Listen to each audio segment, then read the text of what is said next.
Hi, I'm Carl Erickson. We're out here at Tier 1 Group with Chad Moorman, the head driving instructor, and we're going to talk about one of the man skills that just about every single adult male on the planet needs to know, and that is how to use a plug kit, how to plug a screw or a nail hole in a tire on your vehicle, right? Chad, is it hard? No. Why don't you take us through it? All right, guys, so if we look down here, you should hopefully have a plug kit that's within your vehicle somewhere. Obviously, the better made ones are going to be of the metal. I'm not saying that the plastic ones are bad, but if you use them a lot over time like we do here, they tend to wear out and break a little bit faster. So there's two parts, or a couple parts to it. One, you have your reamer tool. So basically, whatever would be in my tire, once I pull it out, I'm going to need to stick this in, ream it out, rough it up, and kind of get it prepped for the plug that's going to be going in there. Second one is you have your plug kit. Notice that it has an eyelet up here. At the end of it, it's actually split, and then you have your plugs. A lot of kits will come with rubber cement and stuff like that. We typically don't use it.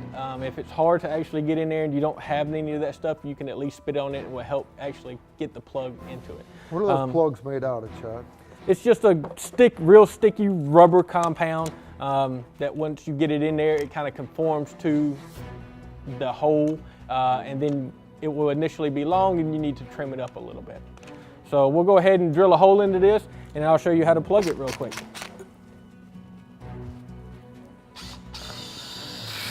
All right, so we would have a hole or something that's actually in there. You can kind of hear some air escaping. We'll go ahead and prep our plugger.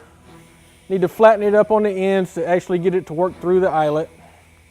So once you find where that nail or that screw is, don't pull the screw or nail out until you have the plug Exactly, ready. just kind of leave it there because it's at least holding some air in. You can see how sticky it is, that it's actually wanting to stick to the metal when we're coming in and around. All right, so we got that ready to go. We'll take our reamer. He'll go ahead and pull it out. I'll get it stuck in there. Let me turn it. And then I want to make sure I'm reaming it out good as I'm going in and out of it. All right, so I've got that in there to that point, got it reamed out good.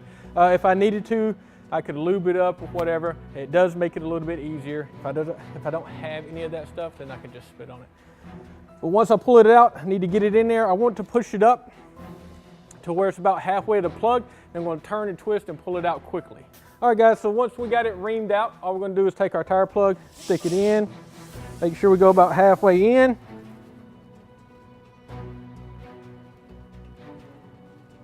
You got it. All right. From there, I'm going to twist and pull it out quickly. Okay.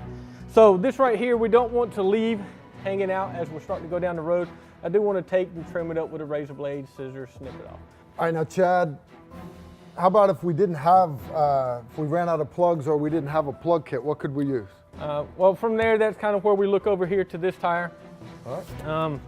If we didn't have any of this stuff, it is going to be a bit harder to do. You can use flathead screwdrivers. It really is a lot harder to do at that point. Not only with the stuff that I'm using to actually get the plug in there, but the plugs themselves. If you look on this tire, we've left them pretty long. So you can kind of see there's 550 cord, there's shop rags, there's duct tape, all kinds of things. If we're using anything that's porous, like the 550 cord or the shop rags, you do need to get some grease from somewhere on your vehicle. Coat it in the grease. That way it's not letting that air escape slowly, but it's trying to keep it in. It's essentially the same thing. You need to try to ream it out if you can. If you can't, that's fine. But it can be medical gloves, it can be shop gloves. A lot of people will tell you to take and cut the fingers off and bunch them all together and use that as a plug. We found it a little bit better to actually cut the fingers off and use the palm of the glove. Once you do it, you just take it, roll it up, stick it in there just like you would do your normal plug, and then stick it in.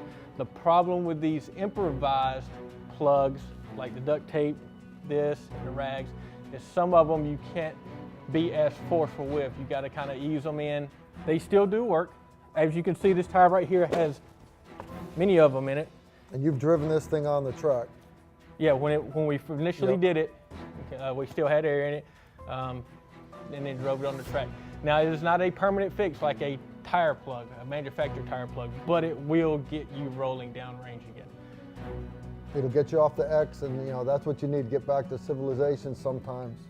Hey, like you said, every type of these improvised plugs, they all take a little different finesse in different directions for different types, and we just don't have time on the internet to do this.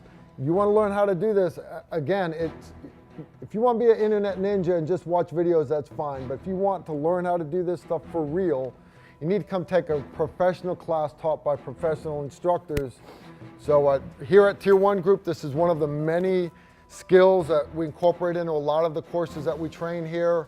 All right, so if you're interested in learning more, comments on the video. If you're interested in taking a whole course, reach out to Tier 1 Group at T1G.com and we'll get you signed up.